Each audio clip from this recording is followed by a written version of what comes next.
Ykkur hérna nuance is the new N-word. Það þarf nuance í þetta samtal, en það þarf líka að tala frá stöðu þar sem þú ert með fólk á bakvið þig og þú ert að representa, þú veist, ekki eitthvað diplo viewpoint sem þú ert að sjóða saman til þess að þóknast öllum og þarft að hafa, þú veist, eins og Flokkur fólksins með sína kjósendur á bakvið sig og þau þurfa að teflas fram, þú veist, sinni, þú veist, þau eru alltaf í flokknu ríkisstjórnarsamstarfi núna, skilurðu.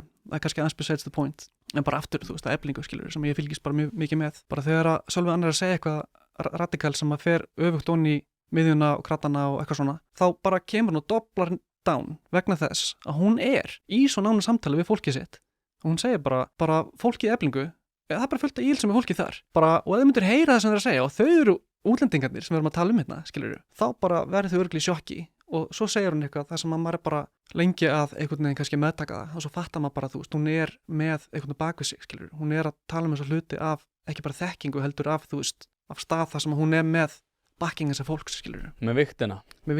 Já. Ég held að það sé, þú veist, þú þarft að fara í það alltaf. Ég hef sagt áður en að, þú veist, ég meina, prófa að tala við útlendinga útlendingamál, sko. Nákvæmlega. Og ég hef gert þetta, ég hef með þetta mikið. Núansinn er þar. Þú veist, ef maður tala við Pólverja fólk frá Albaníu, þeir eru með svakalega skoðanir. Þú tala við fólk frá Suður Ameríku Palestínumenn. Já. Þeir eru bara að segja allir bara, ef þú kýst ekki í miðflokkin, þá verði ég alveg brjálaður. Þeir eru kannski ekki með atkvæðisrétt, en þeir vilja vera hérna. Já, einmitt. Þú veist, en þeir sko eru bara, þeir verða að koma öllu þessu hyski út úr landi, sko. Þetta fyndi ég, var ekkert hérna að tala við strákana sem eiga Kaffi Vest, þarna Gísli Marteinn og Pétur, þetta eru vinir mínir, sko. Eða, þú veist, þetta eru félagi mín, ég var með skrifstofuna að öðru hæðin ekkert mann.